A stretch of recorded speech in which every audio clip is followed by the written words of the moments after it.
اس بارے میں خانہ کلات کی پوری یقین دہانی تھی کیونکہ قانونی طور پر بھی یہ بات درست تھی۔ سب سے پہلے 1876 میں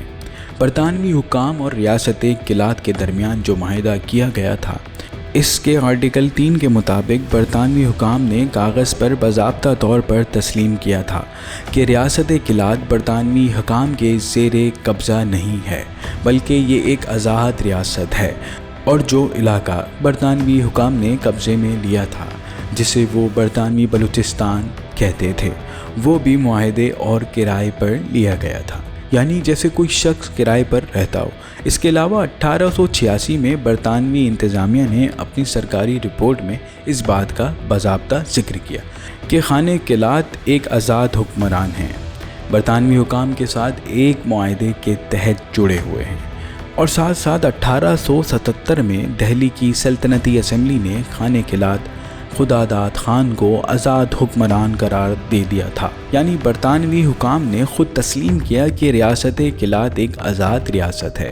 تو قانونی طور پر برطانوی حکام کسی بھی مرحلے پر یہ نہیں کہہ سکتے تھے کہ ریاست کلات برطانوی سلطنت کا حصہ ہے، اور اگر برطانوی حکام ایسا کہتے ہیں تو انہیں بین الاقوامی سطح پر مشکلات کا سامنا کرنا پڑے گا۔ لیکن دوسری طرف اگر ریاست کلات آزاد ملک بن جاتی تو برطانوی حکام کے ساتھ ساتھ امریکہ بھی اس بات سے ڈرتا تھا کہ ریاست کلات بہت کمزور ہے، اور وہ نہیں چاہتے تھے کہ روس کا اثر و رسوخ اس علاقے میں بڑھ جائے، اور یہ علاقہ اسٹریٹجک طور پر بہت اہم تھا۔ اگر یہ ریاست کلات پاکستان کا حصہ بن جاتی تو پورا علاقہ مضبوط ہو جاتا اور روس کا اثر و رسوخ نہیں بڑھتا، کیونکہ برطانوی حکام کا پاکستان پر بہت اچھا اثر تھا۔ تو برطانوی حکام کے لیے یہ بہت ضروری تھا کہ ریاست کلات پاکستان کے ساتھ شامل ہو، نہ کہ آزاد رہ جائے، تاکہ ان کے مفاد میں زیادہ فائدہ ہو۔ تو ناظرین، یہاں ایک اور کھیل شروع ہو جاتا ہے اس پیچیدہ صورتحال سے نمٹنے کے لیے جس میں خانہ کلات پھنس جاتے ہیں۔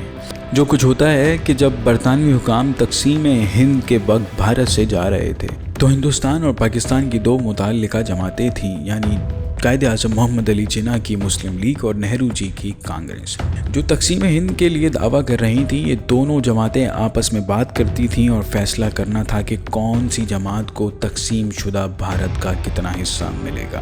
لیکن اگر یہ قانونی طور پر ثابت ہو جاتا تھا کہ ریاست کلات برطانوی سلطنت کا حصہ نہیں تھی بلکہ برطانوی حکام کے قبضے میں تھی، کچھ عرصے کے لیے کرائے پر لی تھی، تو جس کے لیے برطانوی حکام سالانہ پیسہ دیتے تھے۔ لیکن اگر یہ قانونی طور پر ثابت ہو جاتا کہ ریاست کلات برطانوی سلطنت کا حصہ نہیں تھی بلکہ برطانوی حکام نے قبضے میں کچھ عرصے کے لیے کرائے پر لی تھی، تو جس کے لیے برطانوی حکام سالانہ پیسے دیتے تھے، تو جب برطانوی حکام جاتے تھے تو ہندوستان اور پاکستان کا ریاست کلات پر کوئی دعویٰ نہیں رہتا، اور پاکستان نے فیصلہ کیا کہ کسی بھی طریقے سے برطانوی حکام کے جانے سے پہلے ریاست کلات کو ایک آزاد ریاست کے طور پر اعلان کیا جائے گا، کیونکہ جیسے ہی ریاست کلات آزاد ریاست کے طور پر اعلان ہوگی، ہندوستان کا دعوی ریاست کلات پر ختم ہو جائے گا، اور اس کے بعد پاکستان جب چاہے ریاست کلات کو اپنے ساتھ شامل کر سکتا ہے۔ اب آپ کا سوال یہ ہوگا کہ پاکستان کو کیسے یہ یقین تھا کہ برطانوی حکام کے جانے کے بعد کلات کی ریاست پاکستان میں شامل ہو جائے گی؟ اب آپ کا سوال یہ ہوگا کہ پاکستان کو یہ کیسے یقین تھا کہ برطانوی حکام کے جانے کے بعد کلات کی ریاست پاکستان میں شامل ہو جائے گی؟ پھر یہ برطانوی بلوچستان کا علاقہ جو برطانیوں نے کرائے پر لیا تھا، پاکستان کو ویسے ہی واپس کیا جائے گا جیسے کرائے پر تھا۔ جب برطانوی حکام وہاں سے چلے جائیں گے، برطانوی حکام نے پہلے ہی یہ اعلان کر رکھا تھا، چونکہ پہلے یہ مسلمانوں کی اکثریت تھی، دوسرے اس کی سرحد بھارت سے نہیں ملتی تھی، تو یہ گلابی رنگ کا علاقہ جو برطانوی بلوچستان کا حصہ تھا، اس کا کرایہ بلوچستان کے تحت ویسے ہی تھا، اس کا کرایہ پاکستان کے تحت ویسے ہی جاری رہنا چاہیے تھا جیسے برطانوی حکام کے جانے کے بعد تھا۔ جو ہلکا سبز رنگ کا علاقہ دکھائی دے رہا ہے، یہ وہ سردار تھے جو کلات کی ریاست سے تعلق رکھتے تھے مگر اپنے علاقے کو الگ سے چلانے لگے تھے، اور قائد اعظم کا ان سرداروں کے ساتھ اچھا تعلق تھا۔ قائد اعظم نے ان سرداروں کو اس طرح سے قائل کیا تھا کہ جب برطانوی حکام یہاں سے چلے جائیں گے تو پاکستان ایک اسلامی ملک بن جائے گا۔ اگر آپ پاکستان میں شامل ہو جائیں گے تو سب سے پہلے آپ کو خود مختاری ملے گی، باقی آپ کی شناخت، آپ کی ثقافت پاکستان میں شامل ہو کر زیادہ آزادانہ طور پر چلائی جائے گی۔ اور سردار کہیں نہ کہیں قائد اعظم کے اس بیان سے متاثر ہو گئے تھے، کیونکہ کلات کی ریاست جو گہرے سبز رنگ میں دکھائی دیتی ہے، اس کے رہنما کلات کو ایک سیکولر ملک بنانے کی بات کر رہے تھے۔ ان چیزوں کے ساتھ ساتھ قائد اعظم کو یقین تھا کہ جب بھارت کے اثر سے قانونی طور پر الگ ہو جائے گا تو کلات کی ریاست کو آسانی سے پاکستان کے زیر انتظام لے لیا جائے گا۔ اور کیونکہ یہ بات برطانوی حکام کے لیے موزوں تھی، وہ بھی بلا واسطہ اس کے حق میں تھے، تو اس کے بعد جناح نے خان آف کلات کے ویژن کی حمایت کی۔ جب برطانوی حکام چلے جائیں گے تو اسے ایک آزاد ملک کی طرح رہنا چاہیے۔ قائد اعظم نے کہا کہ کلات کی ریاست کا برطانوی حکام سے کوئی تعلق نہیں، انہوں نے صرف کرایہ اور معاہدہ کیا تھا۔ اس کے لیے کلات کی ریاست کو ایک آزاد ملک ہونا چاہیے۔ اب جب قائد اعظم کا یہ بیان خان آف کلات نے سنا تو وہ بہت خوش ہوئے اور کہنے لگے کہ وہ واحد شخص ہے جو میری حمایت کر رہا ہے، اور قائد اعظم بھی وکیل تھے۔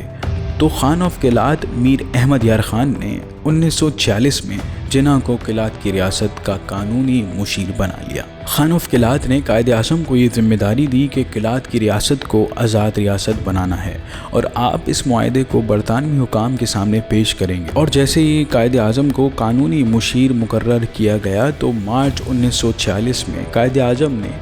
ایک یادداشت تیار کی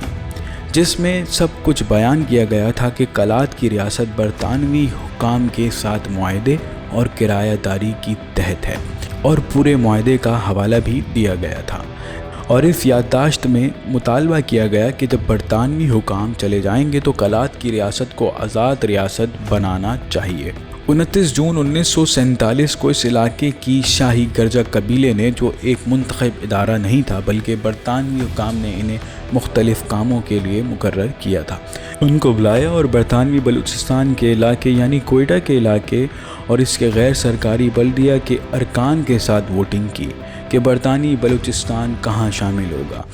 اب کلات کی ریاست کی قیادت اس ووٹنگ سے بہت غصے میں تھی، کیونکہ اس میں کلات کی قیادت کو شامل نہیں کیا گیا تھا، نہ ہی کسی ریفرینڈم کی اجازت دی گئی تھی، اور پورے ریاست میں اور پورے علاقے میں ووٹنگ بغیر اجازت کے کرائی گئی تھی۔ اور جب اس ووٹنگ کا نتیجہ آیا اور فیصلہ کیا گیا کہ برطانوی حکام کے جانے کے بعد یہ برطانوی بلوچستان کا علاقہ جیسے برطانوی حکام نے کرائے پر لیا تھا ویسا ہی پاکستان کو دے دیا جائے گا۔ اس پر کلات علاقے کی بلوچ قوم نے بہت مخالفت کی اور کہا کہ چونکہ برطانوی حکام نے یہ کرائے پر لیا تھا تو اس علاقے کا کوئی مالک نہیں تھا، تو پھر وہ کس حق سے یہ علاقہ پاکستان کو دے سکتے ہیں۔ ناظرین، تو جب یہ سب کچھ ہو رہا تھا تو آتی ہے تاریخ 4 اگست 1947۔ اس دن کلات کی ریاست کو آزاد ہونا چاہیے تھا، جیسا کہ ہر جگہ پر بات ہو رہی تھی،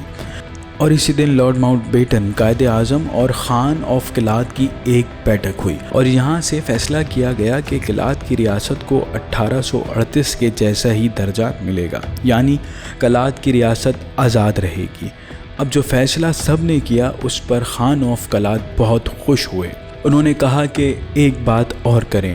ہمیں ایک تحریری معاہدہ بھی دستخط کرنا چاہیے کہ کلات کی ریاست آزاد ہوگی، یعنی اب یہ تحریری معاہدہ پاکستان کے لیے مسائل پیدا کر سکتا تھا۔ اس کے لیے برطانوی حکام نے کلات ریاست کے لیے آزاد ریاست کا اعلان کیا تھا، مگر اس تحریری معاہدے پر دستخط نہیں کیے گئے۔ انہوں نے کہا کہ اب اس کا کوئی مطلب نہیں رہتا۔ اس کے بعد کلات کے خان نے ان سے کہا کہ کم از کم اسے عوامی طور پر اعلان کر دیں، مگر برطانوی حکام نے اس سے بھی انکار کر دیا۔ پھر کلات کے خان نے اس پر زیادہ شور نہیں مچایا کہ ہمارا علاقہ، ہماری ثقافت، ہماری شناخت اب ایک آزاد ملک میں ہوگی۔